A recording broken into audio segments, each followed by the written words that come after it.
Hello students, welcome to Joyshree teaching class. এখন আমরা class 8 এর রায় মার্টিন কোশ্চেন ব্যাংক 2026 এর ইংলিশ থেকে সেট নাম্বার 2 সলভ করব। সিনটা আমরা প্রথমে রিড করব, একটু মন দিয়ে শুনে নাও মিনিংটা।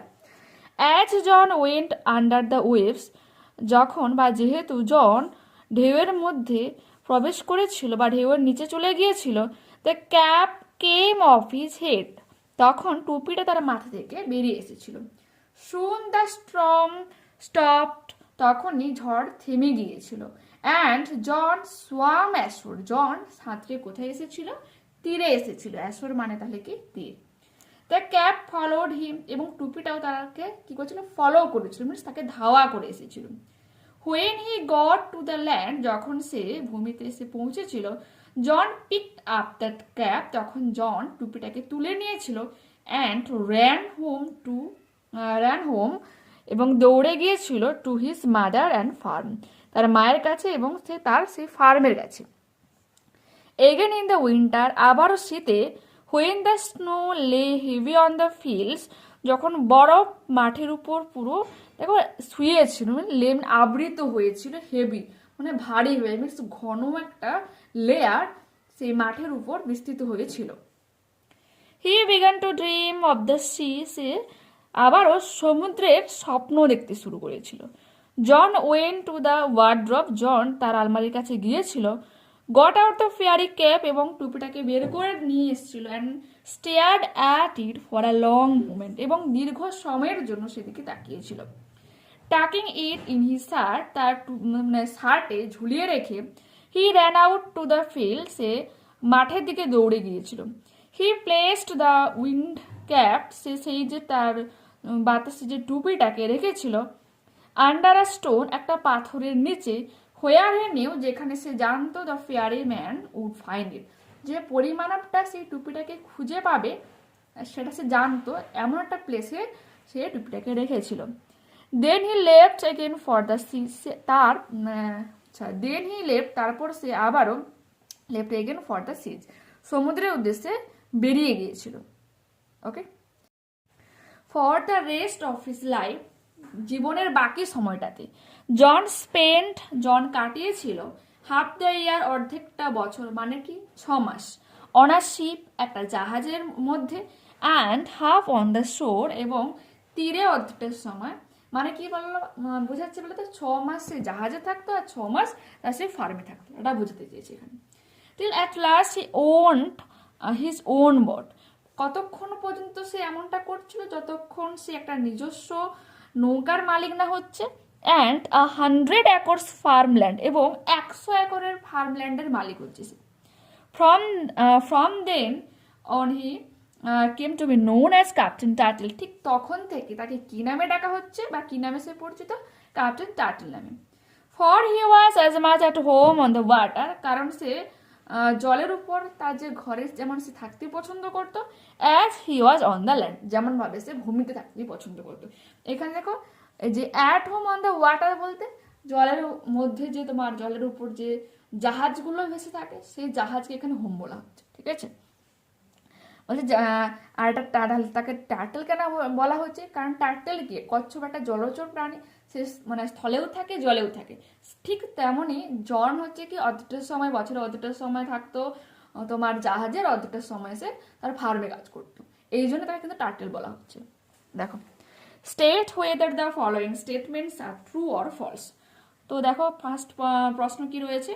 জন took out a stone from the wardrobe, তার আলমারি থেকে একটা পাথর বের করেছিল, ফলস হয়ে যাচ্ছে, এবং সাপোর্টিং স্টেটমেন্ট এখানে রয়েছে। আচ্ছা,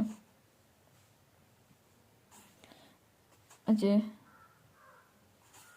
জন went to the wardrobe, got out the fairy cap, and stared at it for a long time. আর এটুকু লিখতে পারো, taking it in his shirt, he ran out to the field. এটা তোমরা লিখবে। দুয়ে কি বলেছে? John became the owner of many boats and 200 acres of farmland. বলছে জন অনেকগুলো নৌকার মালিক হয়েছিল এবং 200 একর জমির মালিক হয়েছিল। এটাও কি হয়ে যাবে? ফলস হয়ে যাবে, তাই তো? আচ্ছা, এখানে তোমাকে পুরো কথাটা লিখতে হবে, তো ফলস কথাটা আমরা লিখবো। আর এর সাপোর্টিং স্টেটমেন্ট তোমার এখানে রয়েছে দেখো। For rest of his life John spent half the year on a ship and half on the shore till at last he owned his own boat and 100 acre farmland. এটা হয়ে যাবে উত্তর। ঠিক আছে, তো এটা হচ্ছে আমাদের এর 2 এর উত্তর, এখানে লিখে দিচ্ছি এর 2 এর উত্তর, আর এটা এর 1 এর উত্তর। ঠিক আছে, বিতে কি বলেছে, complete the following sentences with information from the text. On reaching the শোর, তীরে পৌঁছে জন পিকড আপ দ্য ক্যাপ, টুপিটাকে তুলে নেয়, and ran home to his mother and farm, এবং তার মা এবং ফার্মের দিকে দৌড়ে যায়। 2 কি বলেছে, ডিউরিং উইন্টার সিজন, শীতের সময়তে the snow lay heavy on the fields, বলছে বরফ মাঠের উপর ভারীভাবে মানে বিছিয়ে থাকে। দেখে নাও।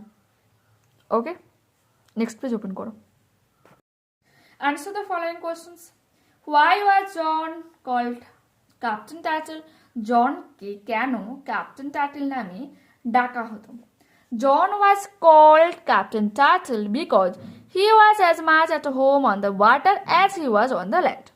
ওকে, কারণ সে হচ্ছে কি মাটিতেও যেমন থাকতে পছন্দ করতো, তেমন জলের মধ্যেও বা জলের উপরেও সে থাকতে ভালোবাসত। Before going to the second sea voyage, বলছে দ্বিতীয় সমুদ্র যাত্রাতে যাওয়ার আগে, what did John do with the cap, John টুপিটার সাথে কি করেছিল? উত্তরটা তাহলে আমরা কি লিখব?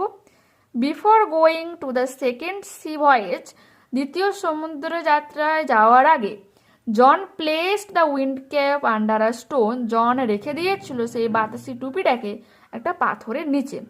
হোয়ার হি নিউ, যেখানে সে জানতো the fairy man would find it, সেটাকে খুঁজে পাবে। ওকে, 2 কি বলেছে, read the following extract of the poem and answer the questions. An April day থেকে মানে এটা নেওয়া হয়েছে আর কি। হোয়েন দ্য ওয়ার্ম সান, যখন উষ্ণ সূর্য, দ্যাট ব্রিংস, যা আনে, সিড টাইম অ্যান্ড হারভেস্ট, বীজ বোনার সময়, ফসল কাটার সময় বা ফসল তোলার সময়, হ্যাজ রিটার্ন এগেন, সেটা আবারও ফিরে এসেছে। That is sweet to visit the still wood, আর এই সময় স্তব্ধ বনভূমিকে পরিদর্শন করা অনেকটা মিষ্টি হয় বা খুব ভালো ব্যাপার হয়। হোয়ার স্প্রিংস, এখানে স্প্রিংস মানে কি ব্লোজমস মিনস প্রস্ফুটিত হয়।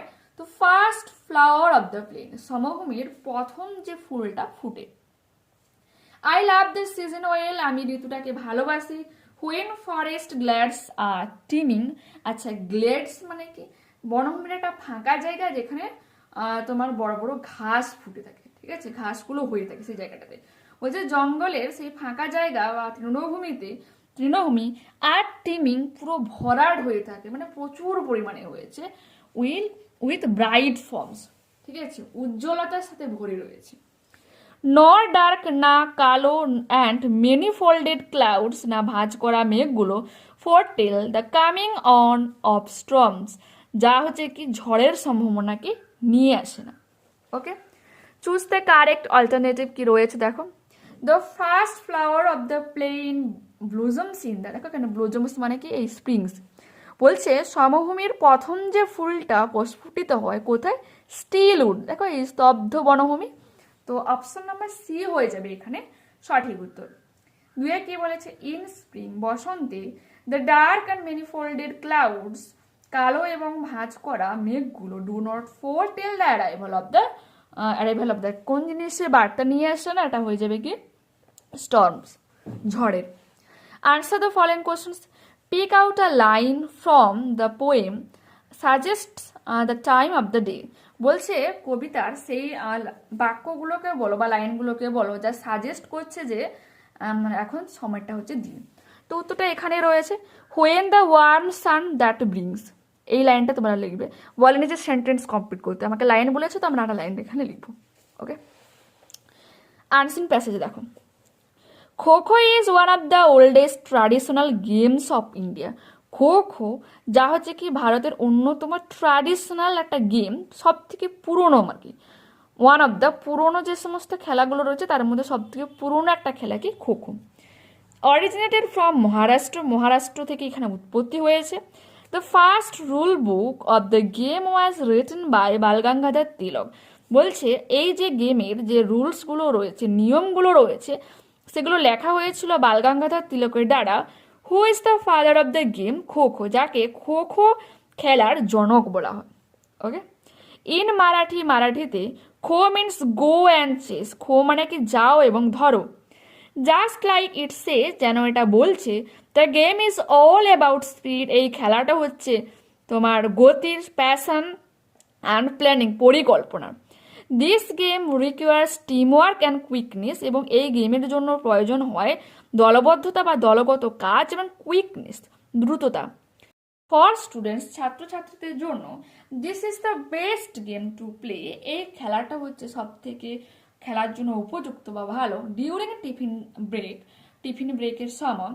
অ্যাজ ইয়ং স্টুডেন্টস, যেহেতু যুবক ছাত্রছাত্রীরা have great energy and excitement, তাদের মধ্যে একটা আলাদা এনার্জি কাজ করে, উত্তেজনা কাজ করে।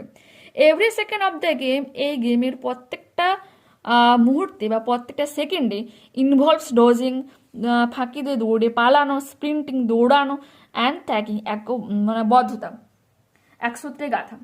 ইট অলসো টিচিস দ্যাট, এটা আমাদেরকে শেখায়, কি শেখায় বলছে, আরও আমাদেরকে শেখায় that life is not about who wins or who losses.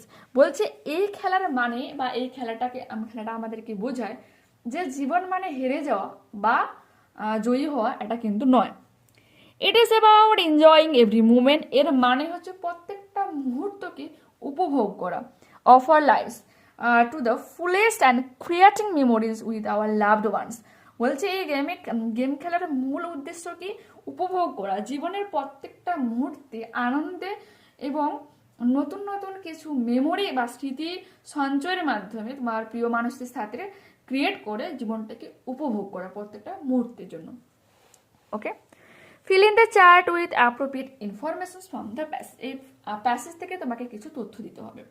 এখানে ফার্স্ট প্রশ্ন কি রয়েছে, meaning of the word kho kho. খো-খোর মানে কি, গো অ্যান্ড চেস, যাও এবং ধরো, সিঙ্গেল ইনভাইটেড কমার মধ্যে রাখবে। Place where the game first started, বলো যেখান থেকে গেমটা প্রথম স্টার্ট হয়েছিল। কি হবে, মহারাষ্ট্র, অরিজিনেটেড ফ্রম মহারাষ্ট্র আমরা পড়ে এসেছি, তো উত্তরটা হয়ে যাবে Maharashtra. Father of the game kho kho, kho kho খেলার জন্য কাকে বলা হচ্ছে, বালগঙ্গাধর তিলক। ট্রু ফলস রয়েছে দেখো। Kho kho is the best game for the students, ছাত্রছাত্রীদের জন্য খো-খো খেলা একটা ভালো খেলা, এটা তো ট্রু হয়ে যাবে। সাপোর্টিং স্টেটমেন্ট তোমরা এটা দেবে। For students, this is the best game to play during tiffin break as young students have great energy and excitement. Okay? Next page open karo. The game of Kho-Kho teaches us life of lessons. আমাদের জীবনের অধ্যায় মানে শেখা এই খো-খো খেলা, এটা হয়ে যাবে true. It also teaches us that life is not about who wins or who loses. এরপর আমরা করব গ্রামার। 4 এর এতে কি বলেছে, feel in the blanks with suitable articles and or preposition. Article অথবা প্রিপোজিশন দিয়ে তোমাকে বাক্যগুলোকে ফিল আপ করতে হবে। তো একে কি বলেছে, Sana will buy dash new laptop next month. নতুন একটা ল্যাপটপ কিনবে মানে তোমার সানা। তো এখানে একটা নতুন ল্যাপটপ কিনবে, তো এ হয়ে যাবে। ওকে, এই আর্টিকেল হয়ে যাবে। The cap seller is resting dash the tree. গাছের নিচে একটা টুপি বিক্রেতা বিশ্রাম নিচ্ছে, তো আন্ডার হয়ে যাবে। The cap seller is resting under the tree, গাছের নিচে বিশ্রাম নিচ্ছে। When Bob reached the station, যখন বব স্টেশনে পৌঁছেছিল, the train had already left, তখন ট্রেনটি মানে ইতিমধ্যে ছেড়ে চলে গিয়েছে। ওকে, ট্রেনটি ছেড়ে চলে গিয়েছিল, সেজন্য the article word. It has been raining since morning. ঠিক আছে, তো মর্নিং এর আগে আমরা সিন্স বসাবো, যখন বলছে যে সকাল থেকে হচ্ছে কি বৃষ্টিটা হচ্ছে। যেহেতু উল্লেখ করেছে কখন থেকে, সকাল থেকে।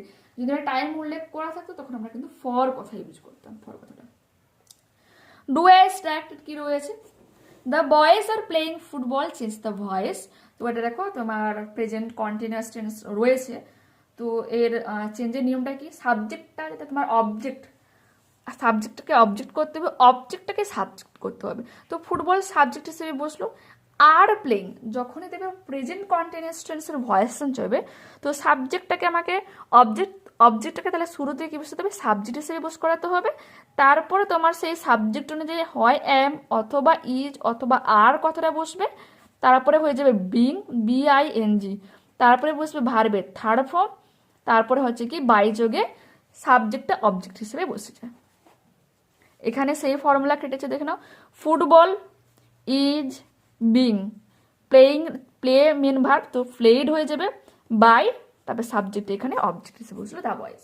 ওকে, you should not hate the food, এখানে হেটের ফেজাল ভাব তোমাকে বস করাতে হবে বা রিরাইট করতে হবে। You should not look down on, look down অনের মানে কি হেট করা, লুক ডাউন আপ এ কথাটাও মানে কিন্তু হেট করা হয়, ঠিক আছে, দরিদ্রকে ঘৃণা করা উচিত না। Your drawing is very beautiful, তোমার ছবিটা অনেক সুন্দর বা খুব ভালো। Transform into an exclamatory sentence, how beautiful your drawing is, তারপরে তোমাকে দিতে হবে এক্সক্লেমেশন সাইন। এক্সক্লেমেশন সাইনটা কি, লাইন ড্র করবে, নিচে একটা ডট, ঠিক আছে। এরপর রাইটিংয়ে কি বলেছে, suppose you went to your friend's birthday party yesterday, ধরো তুমি তোমার বন্ধুর জন্মদিনে গতকালে গিয়েছিলে। নাও রাইট আ পেজ, এখন তুমি একটা পেজে লেখো ইন ইউর ডায়েরি, তোমার ডায়েরিতে, ডিসক্রাইবিং ইউর এক্সপিরিয়েন্স উইথিন 80 ওয়ার্ডস, 80টা শব্দের মধ্যে তোমার অভিজ্ঞতাকে তোমার ডায়েরিতে তুলে ধরো। তো যখন তুমি ডায়েরিটা লেখা শুরু করছো, অবশ্যই সেই তারিখটা তোমাকে উল্লেখ করতে হবে, সেই দিনটা তোমাকে উল্লেখ করতে হবে। তো আজকে যেহেতু আমি লিখছি, তো 22/12/2025, ডিসেম্বরের যেহেতু 22 তারিখ, তাই 22/12 হয়ে যাবে। Yesterday was a fantastic day, গতকাল একটা সুন্দর দিন ছিল। Attended my friend Rohan's birthday party, আমার বন্ধু রোহানের জন্মদিন পার্টিতে উপস্থিত ছিলাম।